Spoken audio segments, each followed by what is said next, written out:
Halo Sobat Misbar, balik lagi bersama gua, Gary, dalam program Film Klasik Tetep Asik. Pada kesempatan kali ini, gua bakal ngebahas sebuah alur cerita film yang berkisah tentang seorang pendekar wanita yang berusaha mengusir para penjajah Belanda untuk angkat kaki dari tanah Pertiwi. Dan karena hal itu, company pun menjanjikan sebuah hadiah besar bagi siapa saja yang berhasil menangkapnya. Lalu, bagaimana kisah selengkapnya? Sobat Misbar, ini dia Gembong Wulung. Film dibuka dengan sebuah perampokan oleh seorang pendekar yang bernama Ratih dan para pasukannya, yang dimana targetnya adalah orang-orang pribumi yang telah berkhianat dan memilih menjadi antek-antek company. Dan karena hal itulah, Ratih pun mendapatkan julukan Gembong Wulung. Aksi Ratih dan para pengikutnya malam itu akhirnya diketahui oleh para pasukan company yang tengah berpatroli. Dan karena hal itu, membuat Ratih dan kawan-kawan harus bersusah payah untuk menyelamatkan diri. Dan atas kejadian itu, membuat Ratih sangat angkara murka karena beberapa pasukannya harus tewas tertancap timah panas. Dan satu di antaranya berhasil ditangkap dan dipaksa untuk membuka suara dan memberitahu tentang di mana persembunyian Gembong Wulung dan para pasukannya berada. Setelah mendapatkan informasi tentang keberadaan Gembong Wulung dan para pasukannya, para komplotan company itu pun lalu bergerak dan mengepung lokasi yang telah ditunjukkan. Dan karena serangan yang tak diduga itu, membuat Gembong Wulung dan para pasukannya kocar-kacir berhamburan untuk menyelamatkan diri. Gembong Wulung yang berhasil kabur lalu ditemukan oleh sosok pria tampan lagi gagah perkasa yang bernama Dayun. Mendapati sesosok wanita yang terseret arus dan dalam keadaan pingsan tak sadarkan diri, Dayun pun lalu membawa Gembong Wulung ke rumahnya untuk diobati. Namun untung tak dapat diraih, malang tak dapat ditolak. Niat baik Dayun harus dibayar dengan gaplokan, yang dimana Gembong Wulung mengira Dayun mengambil kesempatan dengan menggerayangi bagian soe-soenya. Orang cuma mengobati kok ditempeleng. Kamu berani-berani menggerayangi dada saya. Orang lukanya di dada masa dengkul yang digerayangi. Namun setelah kejadian itu, mereka pun akhirnya berteman. Dan kemudian Gembong Wulung pun tinggal untuk sementara waktu bersama Dayun. Dan lalu ia pun meminta kepada Dayun untuk tidak memberitahu tentang keberadaannya kepada siapapun. Di sisi yang berbeda, para company pun mengadakan sebuah sayembara yang berhadiah uang sebesar 1000 golden bagi siapa saja yang berhasil menangkap Gembong Wulung sebagai target utamanya. Dan karena hadiah yang cukup besar itu, membuat seorang pendekar yang bernama Legawa begitu sangat antusias untuk bisa menangkap Gembong Wulung. Dan karena hal itu pula, ia pun memerintahkan para anak buahnya untuk mencari informasi tentang keberadaan target utamanya. Sementara itu, seorang pendekar bernama Aradea mengingatkan Legawa dan para komplotannya untuk tidak membantu para penjajah yang secara jelas telah merampas kekayaan negara dan menindas rakyat jelata. Karena bagi Aradea, hidup menderita masih lebih baik daripada harus menjadi pengkhianat bangsa. Mendengar perkataan Aradea yang dianggap cukup berbahaya, membuat Legawa yang ternyata merupakan antek-antek para company itu langsung mengajak kakaknya yang bernama Suganda untuk melapor pada pimpinan company untuk menangkap Aradea beserta Gembong Wulung.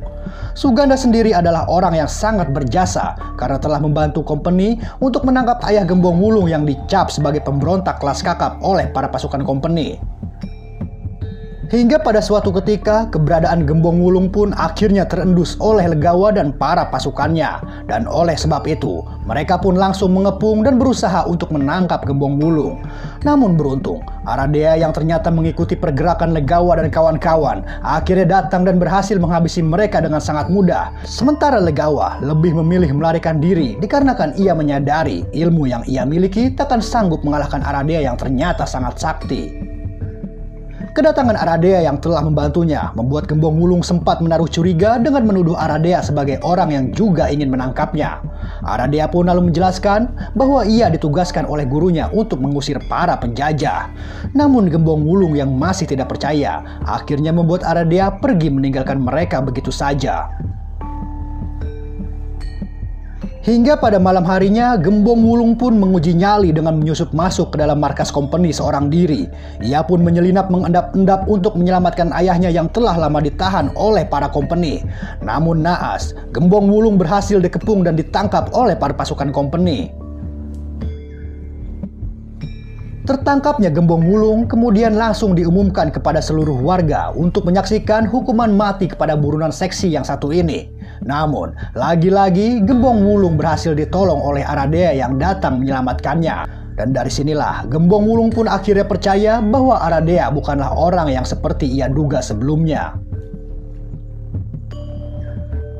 Di sisi yang berbeda, Legawa, Suganda, dan para company tengah menyusun rencana untuk bisa menangkap dan mengalahkan Gembong Wulung dan Aradea.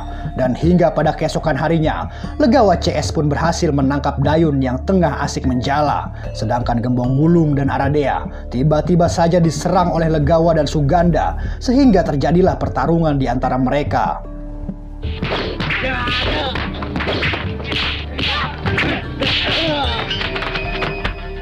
Gembong Wulung pun mencoba untuk melawan Legawa dan para komplotannya, yang dimana ia pun harus mengeluarkan tenaga ekstra dan semua kekuatannya untuk bisa mengalahkan mereka.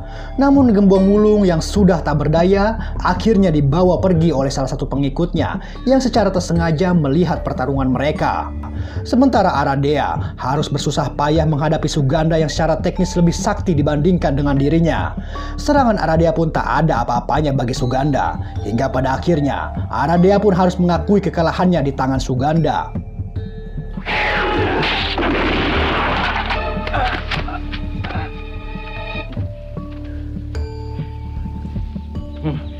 Setelah pertarungan itu, Aradea pun langsung digiring ke dalam penjara. Di sana ia pun bertemu dengan Dayun dan ayah dari Gembong Wulung. Aradea pun kemudian diberitahu tentang rahasia kekuatan dan cara mengalahkan kesaktian milik Suganda, yang dimana untuk bisa menghabisi Suganda, Aradea harus mencari sebuah benda bernama tanduk menjangan Wulung, karena dengan tanduk itulah kesaktian Suganda akan luntur secara seketika.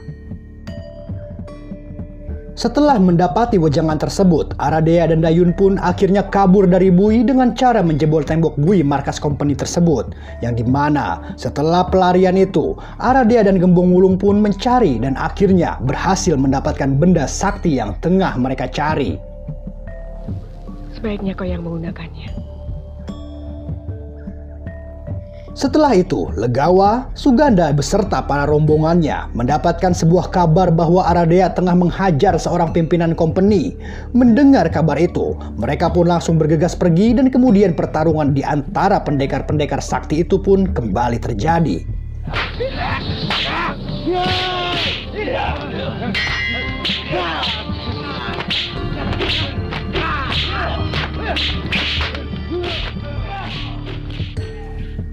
Gembong Wulung yang sebelumnya dikalahkan oleh Legawa akhirnya berhasil menyamakan kedudukan, yang dimana ia pun akhirnya mengalahkan Legawa yang tewas di tangannya.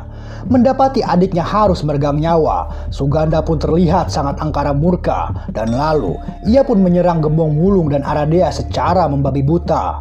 Di saat mereka dalam keadaan terdesak, Gembong Wulung dan Aradea pun melakukan counter attack dengan mengeluarkan tanduk menjangan Wulung Sakti yang kemudian menancapkannya ke arah Suganda. Dan hingga pada akhirnya Suganda pun harus tewas, terhempas, dan film pun dinyatakan tuntas.